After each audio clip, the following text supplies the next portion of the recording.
ਆ ਦੇਖੋ ਜੀ, ਇਹ ਟਰੈਕਟਰ ਤੇ ਚੱਲਦਾ ਝੱਟਾ 240 ਟਰੈਕਟਰ ਆ, 14 ਮਾਡਲ। ਛੋਟਾ ਜਿਹਾ ਪੱਖਾ ਲੱਗਾ। ਪਾਣੀ ਦੇ ਅੱਗੇ ਸਪੀਡ ਚੈੱਕ ਕਰ ਲਓ, ਪਿਛਲੇ ਪਾਸੋਂ ਖੜਾ ਦੇਖ ਲਓ। इधर टायर चक के तो लाया, जैक लगा है नीचे देखो। जैक तो ये पानी टायर का गेयर ला दिता छोटा ट्रैक्टर का, टायर ना घूमता तो ट्रैक्टर खर्चा भी थोड़ा करता है।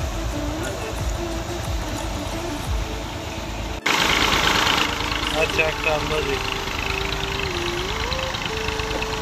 एक टायर की ब्रेक बन देंगे तो दूसरे शाफ्ट पा देंगे, गेयर ला देंगे। इधरों पानी का लेवल देखो कितना नीवा जी, अगले पासे पानी कितना उठा।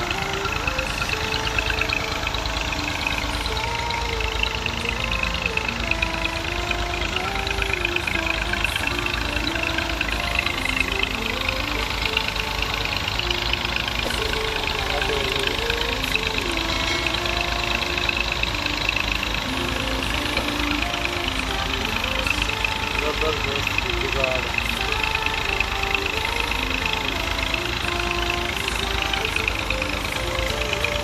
साडे चैनल को सबसक्राइब करियो, वीडियो को लाइक करियो, दुआवां दी याद रखियो। अल्लाह हाफिज़।